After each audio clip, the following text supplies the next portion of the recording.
This is lesson 2.17, which is our first unit in graphing rational equations. And this one we're going to look at vertical asymptotes of a graph and how we can identify those in an equation of a rational function. Okay, so the first thing we're going to do is instead of looking at the graphs, guys, we are going to look at this and answer a couple of questions. All right, so Karen's aunt is plans to bike 10 miles. How long will it take if she bikes at an average rate of 8 miles per hour? Okay, so hey, standard distance, rate, and time. Question here, we've got the distance here, the 10. We know her rate, so we just need to know the time. So we divide 10 over 8, and 10 over 8 is going to get us a 1.25 hours. Okay, now how long will it take if she bikes an average rate of r miles per hour? So then that would be simple, guys.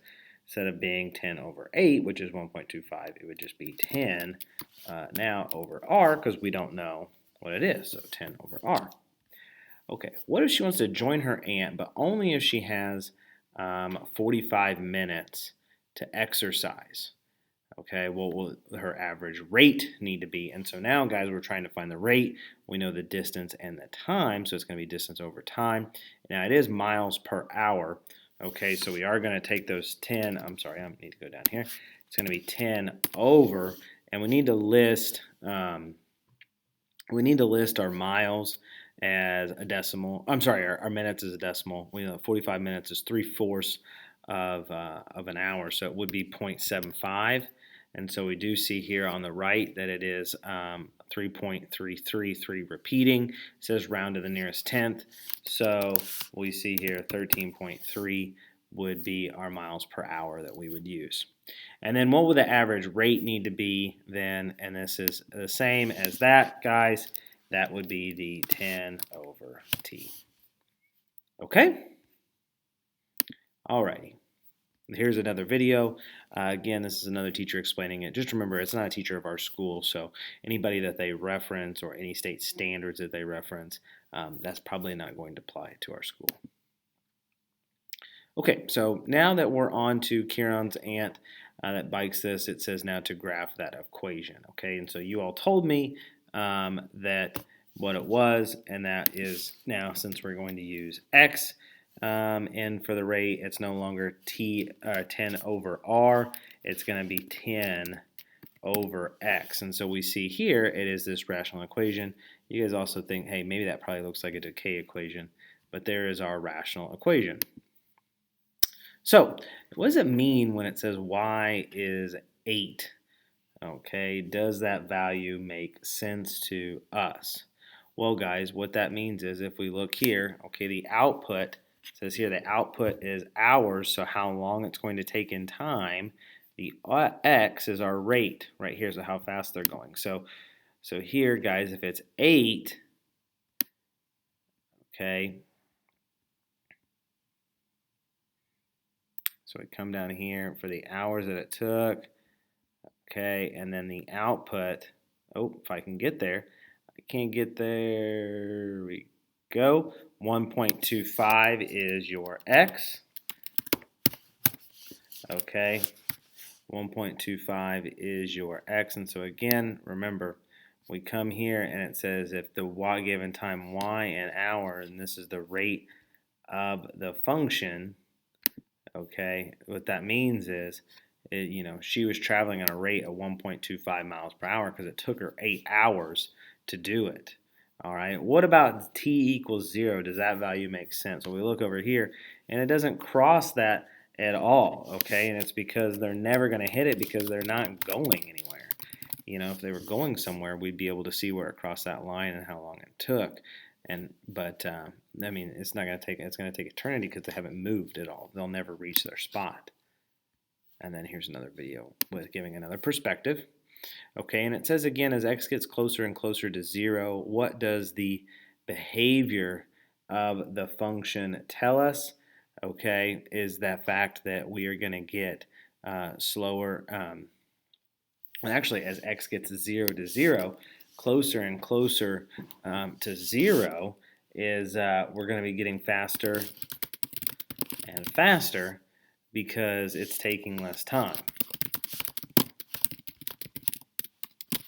Okay, because remember, time is your y, this is your rate. So the fact that when we get closer and closer, it's going to take us less and less time because we are getting faster and faster. And as x gets larger and larger this way, what does the end behavior tell you about the function? Well, we're getting slower and slower, so it is taking longer and longer. Okay? All right, here's another video explaining. So let's look at some cards here, and before we do, everyone, let's kind of talk about these graphs a little bit. And so that we know the parent function, I'm going to move my face here just a little bit, there we go, is y, the parent function of a rational equation is y equals 1 over x. And what we see here is you're going to have two asymptotes. Okay, asymptotes are a line that your graph is going to come ever increasingly close to, but it's not going to actually cross it. And you're going to have a horizontal one, which is a y equal line, and you're going to have a vertical one, which is right here, which is an x equals line. Today we're talking about the vertical asymptotes, and so we're going to be focusing on these. And so if this is our standard equation, guys, it works just like roots in a polynomial, where if we said that like x minus 2, it's going to cross 2 on the x-axis. Well, with this is the same thing. So if this was on the bottom, x minus 2, what we see is our graph shifted. It's shifted 2 units to the right, okay, and that's our translation. So now x equals 0 is no longer our vertical asymptote. Our vertical asymptote is x equals 2 because that's what sets this to 0. And again, you can't have 0 as a denominator, and so that's why it does that. If we would say x plus 2, it would move left because if we had a negative 2 and we plug that in there, our graph would become undefined because we can't have a 0 in the denominator. Okay, so that's what moves us back and forth. Now this top number here, that's what's going to control how close we are to that line. And I'll go ahead and let's show you here x equals negative 2. There's that vertical asymptote line. And so you see here, if we do move these at all and they get bigger and bigger and bigger, they do get further and further away from that asymptote. Okay, if it is negative, okay guys, notice how on the quadrant of a graph, so let's go ahead and make this back to our parent function. Okay, notice how we are in quadrants 1 and 4 of the parent graph.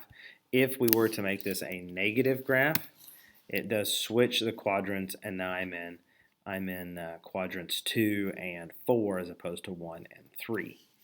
Okay, so with that, let's sort some cards. Okay, so I'm going to look here, and let's just pick this one right here. And as we see, this is standard. I'm 1 and 3. I am close there. That is our parent function of, it's trying to hide here, 1 over x. So that's our parent function. And so now I see here is the negative parent function. So which one of those looks like that graph? Okay, and I come up here and I say, hey, here's my parent function as well, but I'm in quadrants 2 and 4. And so now that's going to be here on that one. Okay, so let's try to get these out of here. They do too many cards on these. So now we see here, folks, that it's the same parent function as 1 over x, but I notice how I've shifted my graph 2 units to the right. So that means in my denominator, I'm going to have a negative 2 because that 2 would make that graph undefined. And so 1 over x minus 2 is my graph there. All right. And as I see this here, we're looking here at these. Let's see if we can't find another one. So this would be the same graph, but now see I'm shifted to the left 2. So this would be an x plus 2 because that positive 2 would make it undefined. Okay? Now, where is this graph, but flip to a negative because I see that, and it's right here next to it. As you can see, it is the same graph, but it is flipped. Okay, and then now we have all of these 12s, guys, and notice the difference. So I'm going to go ahead and start with the parent function here and see how it's pulled away from the 0 That was what that 12 does. So this is our parent function, so that would be 12 over x. Okay. And then now I look at this graph and we see that we shifted it 2 units to the left. All right, so we're going to use the opposite, so it's going to be an x plus 2. I'm in quadrants 1 and 3, so it is 12 over x plus 2. Now I look here, this graph is shifted to the right 2, so it's going to be an x minus 2, 12 again. And then just notice this graph is shifted to the right 2, but it's been flipped. It's in quadrants 2 and 4. So that is the negative 12 over x minus 2. All right, we did it. Okay, now they're bicycling. Han is going at a rate of 10 miles per hour and begins 2 miles ahead of Priya. If Priya bikes at a rate of r miles per hour, when will Priya pass him? Write an equation and sketch a graph. Okay, and so then when we look at this, guys, okay, I'm going to say y equals, and we know that he starts 2 miles ahead, and our rate has to be faster than 10 so that we catch up with him. And so if we have it, it would be that 2 miles over, and then that rate is r minus 10. Oh, I guess I should use, in this case, x so we can see it. Okay, and so what this does is we've got to be faster than 10 miles an hour. Okay, and so here, okay, we're looking when will we catch them and when will we get there. And so interpreting this graph, notice how if I am going at a rate and I'm going upwards, it's going to take me longer and longer to catch, let's see, who is ahead?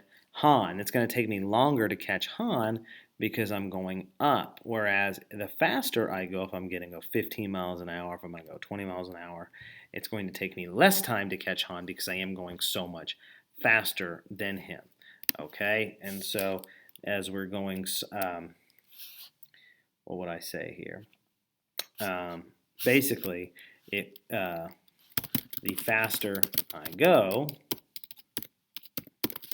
the less time it would take to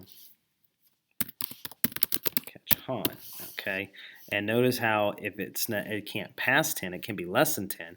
Because if it's less than 10, I'll never catch him. You know, if I'm biking 9 miles an hour and you're biking 10 miles an hour, you just keep pulling further and further and further ahead of me, and I would never catch you. Okay. What are some ways that we could describe these graphs? Okay, so you could be talking about what quadrant they're in, where they're pushing them, what they're doing, the lines they're approaching but never crossing. And says it has, do you think all rational functions are all either positive or either all negative and or positive, meaning that they never cross the x-axis like these? It would be nice to think that it doesn't, okay? But tomorrow what you're going to find out is that we'll move those horizontal asymptotes, moving the graph up and down as opposed to right to left, okay? And so today we've moved right to left. Tomorrow or next time that we see you, we'll move up and down. Here's a video explaining that. Okay, here's kind of an overview. If you're a visual person, here are some notes that will help you with the virtual asymptotes so you can see those. Vertical, not virtual, I'm sorry, and a video explaining that. Okay, and then here's our last question. Okay, the Student Council has $800 to spend on homecoming t-shirts, and the number of t-shirts that we can buy, how about this, is a function of the price of the t-shirts, P in dollars, given that N function of P is 800 over P. Here's a graph of Y equals NP, and so that we see this graph. All right, and it asks, as P gets closer and closer to 0, what does the behavior tell us about the situation? Okay, so we can see here, as P and P gets closer, okay, the higher the amount. Okay, and so what does that behavior tell you about the situation? That's going to be the higher the price of shirt, okay, until we get to $800. okay, because the less and less shirts I buy, obviously the better price the shirt is going to be. And it says here, what does the behavior tell you about the function? Okay, and as it gets larger and larger, the number of shirts we can buy gets larger and larger. Okay, because the price is going down. All right, hopefully you are like me and you're clicking confident as it comes to these. And really, guys, all it comes down to is moving that graph left and right based on what the denominator shows. And remember, it's always kind of a liar. If it says x minus 2, we're really shifting to the right 2, to a positive 2. Okay, guys, that is it. That is the lesson. You're free to do your classwork now, 217. Make sure that you're reaching out to me or one of your teachers if you have any questions. And ain't nothing to it but to do it.